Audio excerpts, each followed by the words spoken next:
बहुत पुरानी बात है। सीतापुर गांव में एक सोना नाम की लड़की रहती थी। वो बहुत ही सुंदर थी। इतनी सुंदर होने के बावजूद भी उसकी शादी नहीं हो पाई थी। उसकी शादी ना होने की वजह से सोना के माँ बाप बेहद परेशान रहते थे। सोना के माँ बाप को जो कोई भी उपाय बताता वे सभी उपाय करते, पर तब भी सोना की शादी नहीं हो पा रही थी। एक दिन की बात है। गांव की एक औरत जिसका नाम रामकली था, वो सोना के घर आती है। सोना की माँ, अरे सोना की माँ। अरे अम्मा, आप आज यहाँ कैसे? सब ठीक तो है? हाँ हाँ, सब ठीक है। तू अपनी बता। सोना बिटिया की शादी की कहीं बात बनी? अरे कहाँ अम्मा, कहीं बात नहीं। तू चिंता मत कर, सोना की शादी जल्दी ही हो जाएगी और अच्छा रिश्ता भी मिलेगा। रामकली की ये बात सुनकर सोना की माँ की आंखों से आंसू निकल आते हैं। सोना की माँ, गांव के किनारे जो मंदिर है उसमें एक पुजारी जी रहते हैं। वो बहुत ही विद्वान है। उनके पास हर परेशानी का हल है। तू उनके पास जा, वो तुझे जरूर कोई ना कोई उपाय बताएंगे। सच्ची में अम्मा जी? फिर तो मैं पुजारी जी के पास कल ही चली जाऊंगी।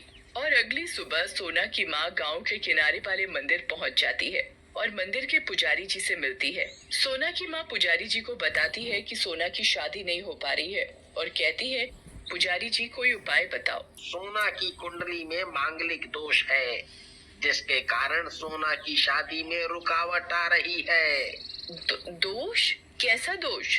दोष ऐसा है कि अगर सोना की शादी हो भी गई तो उसका पति शादी के अगले दिन ही मर जाएगा। पुजारी जी कोई तो उपाय होगा इस दोष को दूर करने का।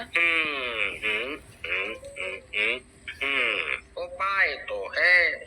पुजारी जी बताइए, जो भी उपाय होगा हम सब उपाय करेंगे। तो सुनो, उपाय ये है, तुम्हें पहले सोना की शादी एक पेड़ से करनी पड़ेगी।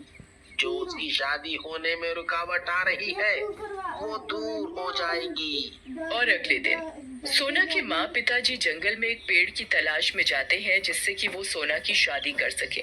सोना की माँ, समझ में नहीं आ रहा, सोना की शादी किस पेड़ से करें?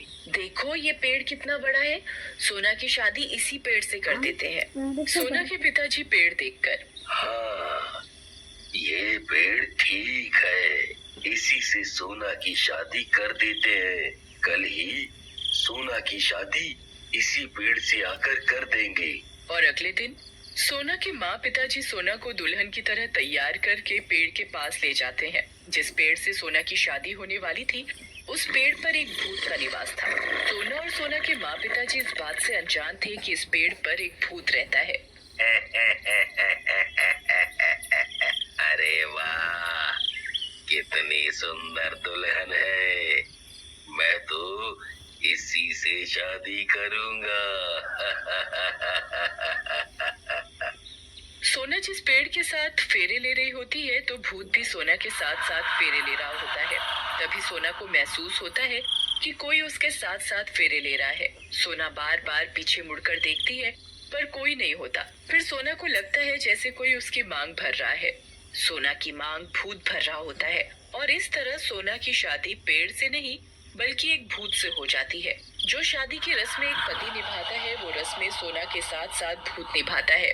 इस तरह सोना की शादी एक भूत से हो जाती है जिसका पता सोना और सोना के माँ पिताजी को भी नहीं चलता और भूत सोना के साथ साथ रहने लगता है। रात भी काफी हो जाती है और सोना के माँ पिताजी घर चले जाते हैं।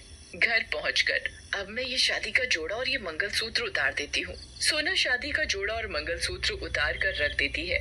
तभी अचानक कमरे की लाइट अपने आप जलने और बंद होने लगती है। पर्दे जोर जोर से हिलने लगते हैं। खिड़की जोर जोर से खुलने बंद होने लगती है। ये सब देखकर सोना बहुत बुरी तरह डर जाती है। फिर अचानक सब ठीक हो जाता है।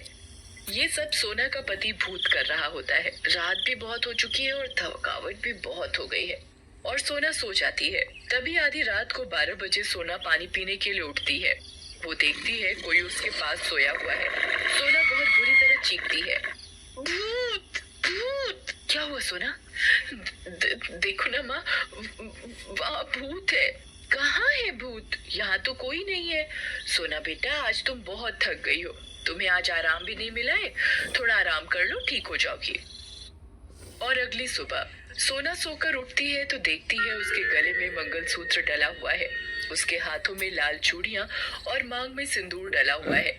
ये सब देखकर सोना हैरान हो जाती है कि ये सब कैसे हुआ, कौन कर सकता है। तभी सोना के पिताजी आवाज लगाते हैं। सोना की माँ, सोना की माँ। अरे क्या हुआ, इतना शोर क्यों मचा रहे हो? सोना की माँ, बात ही ऐसी है, तुम सुनोगी तो खुशी के मारे पागल ही हो जाओगी। अच्छा, ऐसी कौन सी बात है, बताओ तो जरा। अरे, सोना के लिए बहुत बड़े घर से रिश्ता आया है और वो कल ही सोना को देखने आ रहे हैं। ये तो आपने बहुत ही अच्छी बात सुनाई। अब हमारी सोना भी दुल्हन बनेगी। अरे मुझे कल के लिए बहुत सी तैयारियां करनी है। उन सब की बातें भूत सुन रहा होता है। मैं भी देखता हूँ कौन सोना से शादी करता है। और अगले दिन लड़के वाले सोना के घर सोना को देखने के लिए आते हैं। सोना के माँ पिताजी लड़के वालों का स्वागत करते हैं। सोना की माँ सोना को लेकर आती है। सोना को देखकर लड़के की माँ कहती है, भाई मुझे तो आपकी सोना पसंद है। भूत, भूत, भूत। अरे रुको, आप कहाँ जा रहे हो? और वो रोने लगती है। अब मेरी सोना से शादी कौन करेगा? सोना रोने लगती है। माँ, मेरी तो किस्मत ही खराब है। रात हो जाती है और सब सोने चले जाते हैं। सोना अपने कमरे में सोने के लिए जाती है तो देखती है पलंग पर फूलों का गजरा और एक सुंदर सी साड़ी रखी हुई है।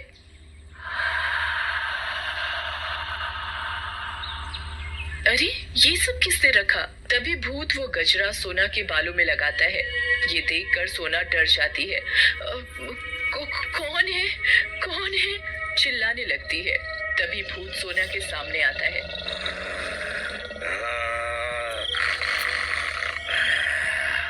सोना, डरो मत, मैं तुम्हारा पति हूँ, तुमने मुझसे शादी की है। मैंने तुमसे कोई शादी नहीं की है और तुम एक भूत हो, तुम मेरे पति नहीं हो।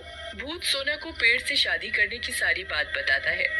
सोना ये सुनकर बहुत रोती है। ये नहीं हो सकता, मेरी शादी भूत से नहीं हो सकती।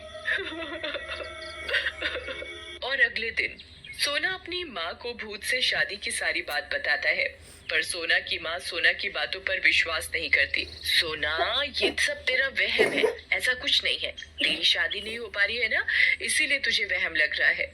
और अगले दिन एक और लड़का सोना को देखने आता है। जब लड़का सोना से मिलता है और शादी की बात करता है, तभी उसे सोना के साथ खड़ा भूत दिखाई देता है। वो बेहद ही भयानक दिख रहा था। भूत, भूत, भूत। तभी भूत लड़के को एक जोरदार थप्पड़ मारता है। लड़का बुरी तरह घबरा कर भाग जाता है। और रात को सोना की माँ पिताजी अपने कमरे में सो रहे होते हैं, तभी भूत उनकी चादर खींचकर नीचे फेंक देता है। अरे मेरी चादर नीचे कैसे गिर गई? जैसे ही वो चादर उठाने के लिए नीचे झुकती है तो उसके पलंग के नीचे से एक हाथ निकलकर सोना की माँ को गिरा देता है। अरे मुझे नीचे किसने गिराया? वो पलंग के नीचे झांकती है, उसकी चीख निकलती है, भूत, भूत। भूत सोना की माँ का गला पकड़ लेता है और कहता है, करेगी सोना की शादी। तुम कौन हो? छोड़ दो मुझे, तुम चाहते क्या हो? कौन हूँ मैं? दामाद हूँ मैं तेरा। मेरी सोना से शादी हो गई है। सोना सिर्फ मेरी पत्नी है। मैं तुम सबको मार डालूंगा। सोना के पिताजी भी आवाज सुनकर जाग जाते हैं। सोना के पिताजी भूत से सोना की माँ को छुड़ाने की कोशिश करते हैं, पर भूत उन्हें भी पकड़ लेता है। तभी सोना अपने माँ पिताजी का चीखने चिल्लाने की आवाज सुनकर उनके पास जाती है। छोड़ दो मेरे माता पिताजी को, इन्होंने तुम्हारा क्या बिगाड़ा है? चले जाओ यहाँ से। मैं तुम्हें छोड़कर कहीं नहीं जाऊंगा। अगर तुम नहीं गए तो मैं अपने आप को मार डालूंगी। तुम ऐसा कुछ नहीं करोगी, मुझे पता है तुम अपने माँ पिताजी के बिना नहीं रह सकती। सोना अपना मंगलसूत्र, शादी की चूड़ियां और शादी का जोड़ा लेकर आती है और उस पर मिट्टी का तेल डालकर आग लगा देती है। नहीं, नहीं, तुम ऐसा नहीं कर सकती। और भूत जलकर भस्म हो जाता है। इस तरह सोना का भूत से पीछा छूट जाता है और उसकी एक अच्छे लड़के